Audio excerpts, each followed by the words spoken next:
in front of the entire world at the KICC and announced that he was going to support Ruto.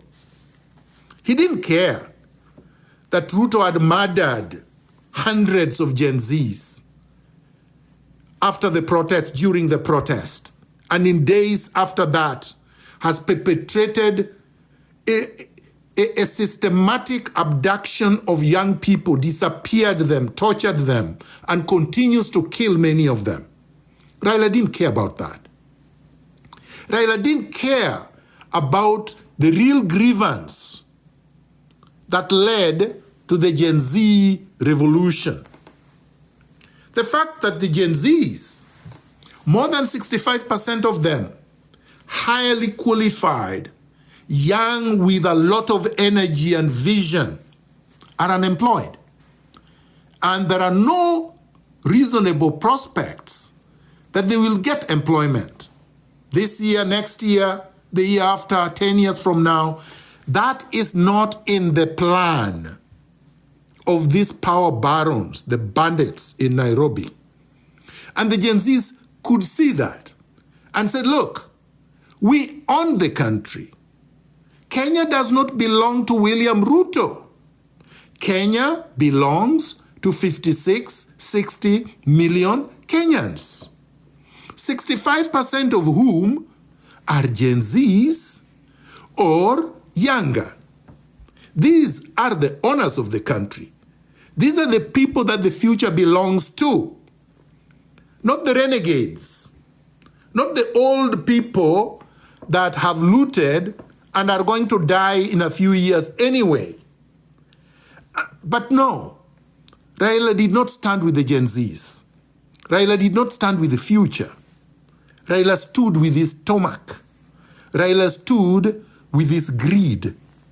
Raila stood with his conmanship and arrogance and said he was going to join Ruto in cracking down on the critics of the government. That's point number 3. Having betrayed the Gen Zs in the face of a vicious, most humane and cruel, barbaric crackdown, having betrayed the Gen Zs who had shed blood while campaigning for their rights, having betrayed the Gen Zs that were just about to lead and overhaul a complete transformation of the Kenyan rotten political system, having betrayed the Gen Zs that were leading the revolution, Raila Odinga could not be elected in Addis Ababa, because that would be a bad betrayal for the entire Gen Zs in the African continent, which is probably 70% of the population of the African continent, billions of people. The African Union is supposed to be the body that symbolizes, that epitomizes the unity, even if it is rhetorical unity of the African continent, of the African people. And that unity is supposed to be unity of purpose. It's supposed to be unity of a vision for a freer, a more prosperous, a liberated African continent. It's supposed to be a unity of values or in values. Values of freedom, values of liberation, values of prosperity, values of love, values of everything good. It cannot be values of theft, values of looting, values of plutocracy, values of tyranny, values of barbarism, values of retrogression, values of primitivity, values of torture, values of abduction, which is what Ruto symbolizes in Africa today. Ruto is an existential threat to all the positive values that Pan-Africanists stand for. Raila Odinga is Ruto's chief facilitator in Kenya, in the African region. If you want to understand how Raila Odinga is so corrupt and a conman, look at even the way that he relates to the regional leaders of Africa. Take the DRC.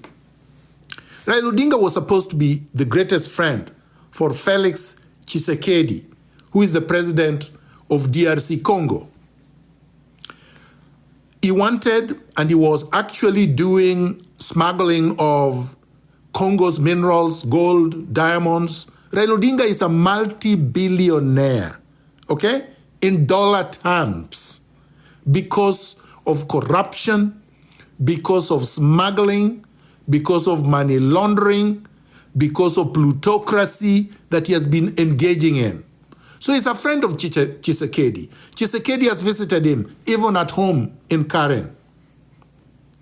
But in the recent past, Raila Odinga has been supporting Kagame, who is being backed by the Western imperialists to destabilize Congo so that they can continue to loot Congo's minerals. So you can see that he doesn't care about friendship. He doesn't care about the fact that the Congolese have been suffering for the last 60 years. He doesn't care that the West don't really give a damn about Africa. Trump doesn't give a damn about Africa. And all the Western leaders don't give a damn about Africa. They care about how much they can extract from the African continent. In fact, if you listen to Trump recently, he said he wants South African white, the Boers, the people who perpetrated apartheid for 100 years, the people who have looted 90% of the land in South Africa and the minerals, and who have never worked, who have treated black people like dogs, even worse than dogs. In fact, black people in South Africa are worse than domestic dogs in South Africa. The South African domestic dogs, the dogs in South Africa belonging to white people, are fed better, are housed better, are treated better, and are considered higher in terms of hierarchy than the African black South African. Trump said he wants to give a free, although he's saying everybody should leave the United States who came to the United States illegally, the only group of people that he would allow, without even requiring them to apply for a visa, is a South African Boer, a South African white. Which means that to Trump, black people are not human beings. Anybody other than white person is not a human being. And he said, white South Africans will be able to come to the United States without a requirement of a visa. But all the Africans that are in the United States who should be given a visa because they immigrated there, they're contributing to the economy of the United States. And by the way, 90% of the people working jobs that are building and have built the economy of the United States are people of color, Africans. The United States became rich because of slave labor, African slave labor, free labor. Slavery built South Africa, built the United States. The skyscrapers you see in New York, Los Angeles, okay, that you see in Chicago and some major US cities, these were constructed by Africans without payment. They did it without remuneration. They did it while living in conditions worse than conditions of a pig. Trump's father and grandfather, great-grandfather, came to the United States illegally. They came out of European prisons and were given two options. You either stay in Europe in jail or you go to the Americas. And that's the only freedom you can get. They opted to sail to the Americas. This land, North America, does not belong to white people. It belongs to indigenous Indians, the so-called First Nations. So don't buy this BS of Musk and Trump that somehow they own North America. They don't. They don't have more rights to North America than Africans. So if they can claim North America, Africans have the right to claim North America because they built it, okay, with their blood. So I was talking about South Africa and Kenya's position vis-a-vis South African liberation and freedom. During the struggle for apartheid, Kenya supported the white supremacist apartheid system in South Africa. Kenya did not contribute 1 cent towards the South African struggle. Kenya gave refuge to South African Boers, the whites who are oppressing South African blacks in South Africa. Kenya did not join Tanzania to train, to give logistical and material support and military support like the frontline nations, countries like Zambia, Zimbabwe, and after Mozambique became independent, Mozambique, Angola.